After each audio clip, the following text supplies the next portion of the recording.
But if you go out there today on the digital world, there are so many different types of content, and there are so many different type of food habits and people who have their own strong takes on it. Like really, I know people who are really vocal about being vegan and Yeah. which is great. But I also know a lot of people who really try to like Force this aspect of being convert. vegan to others. Yeah, Yeah. and you know what, I've been one of those people, so I count myself in there. In retrospect, I look back and I'm like, wow, I was so dumb, because I think deep down you really need to respect someone's free will, and just eat what you got to eat, man. I mean, if you want to become an activist out there who's trying to change the world, maybe then that's a different life path that you've chosen. But I think if you're just a casual person, and then you're out there and follow any kind of dietary preference, you know what? If you enjoy what you're doing, great. If you see somebody taking a different path, just let Yeah. them be, man. And You if know, they ever, one of those things like I really think about in this matter is, especially when it comes to veganism, I understand why. But and what we really need to fight about, even for non-vegetarians when it comes to it, right, is like the way they treat the way they treat the animal and the livestock before, like, actually, like, making the cuts of meat from them and all those kind of things. Because I think one of the reasons you might have turned vegan, or quite a lot of people do turn vegan, is through watching those documentaries about how these animals are treated, especially in these farms, and like how cows are, like, oh yeah, that was definitely one of those reasons why. And yeah, that imagery is fucking really powerful, man. Like I yeah, remember seeing a video, and if you're like a little weak of heart and you love dogs, please skip the next mhm. 20 seconds. I remember seeing this video where there were people in China who were fucking killing dogs with a bat Oh my god. and using their skin to make fake leather.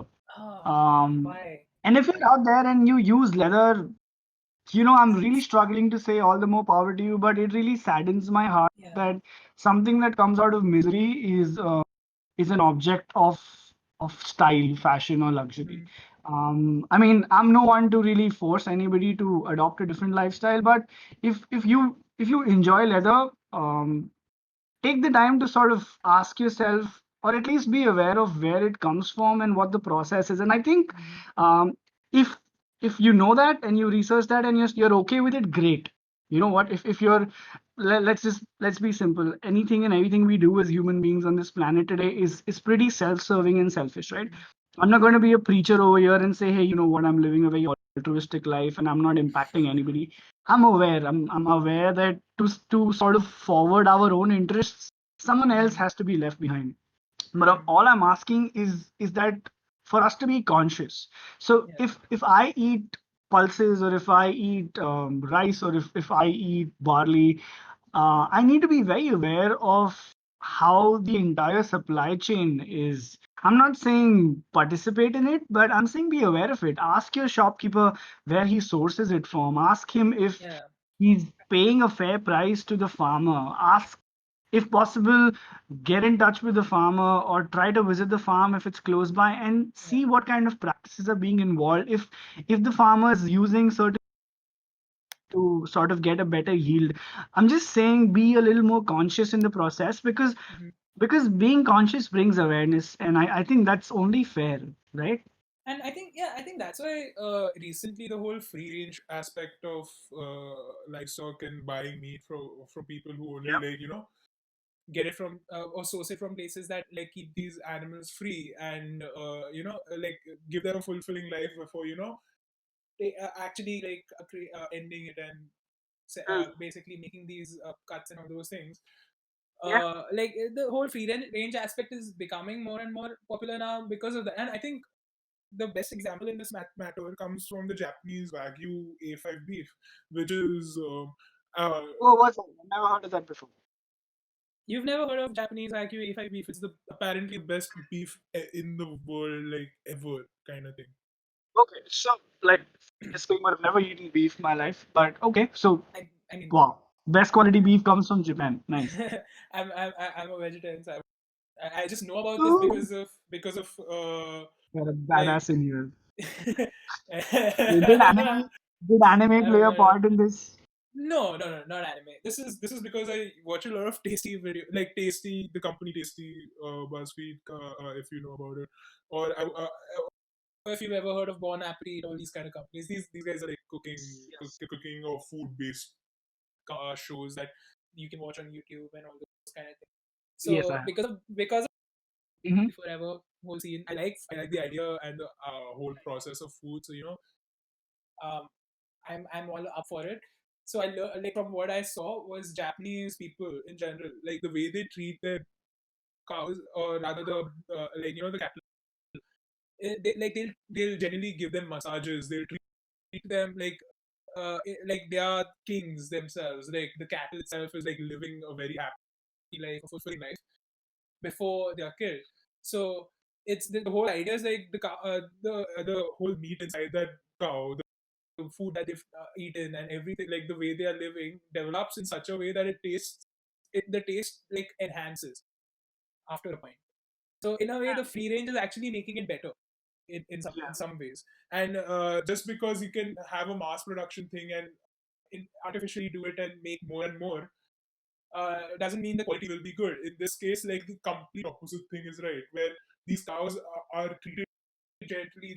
They are brought up for their whole life, and finally at the end, like they are killed. And at that point, the meat has developed to a level that people say is the best in the world. And that's a very good example to get out there, right? Like think about, like, if the best meat is because of that, why don't others do it? And why treat these animals in such a harsh way, or keep them in such harsh conditions in Oh, general? you're absolutely right, man. And I don't want to get into too many specifics, but the opposite of free range is actually pretty gruesome. Yeah. Like I said, I don't want to call out anything, but if you want to really research more into this, look at the concept of battery chicken and battery eggs, and Oh, then look up at cow farms and just that's a lot of I want to say unethical, but right, I won't use the word because we generally use ethics in the context of humans, right. and we don't do a good job at that too. So when you talk about animals, there are anyways very few animal protection laws. I mean, at least in a country like India, there are a few set of regulations out there, but they aren't really enforced. I'm sure some parts of the world have the same story, and some parts are really pro protecting animals, but for the larger part, no one really gives too much of a hoot about animal protection laws. So the opposite of free range is pretty I mean, to gruesome. be fair, there is like the whole cow production thing in India, which is Oh yeah. Oh, pretty strong. not going there.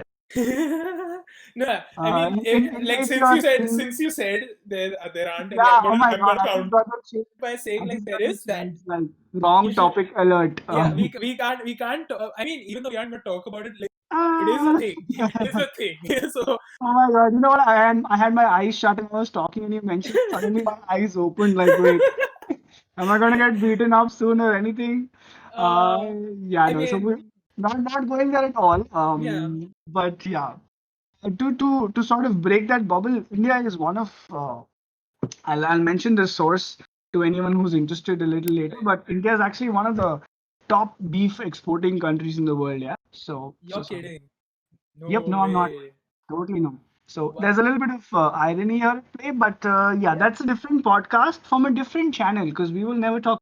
Yeah. We aren't gonna get Yeah, we will probably make an it. alternative channel with Yeah. like sheeples spelled backwards under a bedsheet and a torch and talk about all of the Sell heaps. Sell anti-establishment things. peas or some shit like that. It'll be called. Yeah, no, no, yeah. Yeah. So yeah, so Anyway. basically, coming back to food preferences, Yeah. I think my beef, pun intended, my beef is really with the fact that sorry, pun not intended, because my beef. Just take my just pun back. just just just go for it. Say what you were saying. Fine, वापस आओ. So Ah.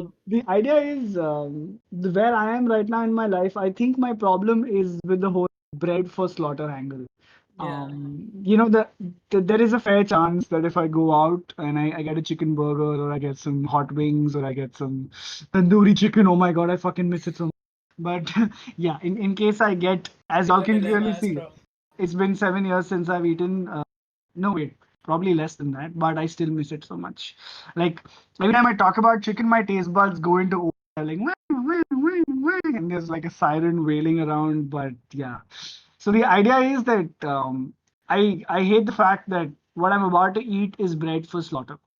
If I could find a source that is offering me meat where it spent its life in the open and did all the stuff it would have done otherwise, and then probably it was killed to come into my plate, I'll be okay with that. But I guess still I find that because there's a lot of shadiness that goes on with free range too. I mean, in case you didn't know, people do all sort of freaking shady things. Like, so free range, at least for let's say free range chicken or free range eggs, free range exists mostly for eggs in India at least, is supposed to be where the chicken sort of lives a very open life on the farm. It isn't restricted from moving anywhere, eats bugs and grass and all the regular things a chicken would eat, and then it lays eggs. It's not forced to or anything. Like, that's supposed to be free range. But you have people out there who are doing shady things like confining chicken to just a slightly bigger space, but rather than just I yeah. mean, I think for a good like 4 minutes or 3 minutes, I wasn't in this conversation because my connection completely Wow. left. I don't know what you were speaking about at all, and I don't Sorry, know if anything was guys. recorded. We've Uh, got COVID-19 to blame for our. no, I mean I have my connection to blame because you guys kind of messed it up. It's not working, so I'm on my hotspot now, Wi-Fi Ah, got hotspot, it. for the time being. But Yes. Sorry, Sheeples. just We had a little bit of. yeah. Yeah, no, I think I'll just summarize it. What I was trying to say is free range isn't free range either, guys. Sheeples. Don't trust those You labels guys are because don't trust those labels because people do really shady things to cement that. Because look at the difference. Like, at least in India, I mean, 12 eggs cost something like $50 on an average. Um, right. but free range eggs, six free range eggs cost $120. Oh That's wow. 240 for a dozen, and 240 and 50 is more than four times the price. So you see people doing a lot of shady stuff to get those kind of labels as well. And I think after a lot of experimenting with food and a lot of ethical conundrums and debates, I Mhm. think I have realized at the end of it is that you want to eat something, just eat it, man. Right. Because there's a good chance that whatever you believe about it, someone's found a loophole to sort of Mhm. break and shatter your illusion. Mhm. And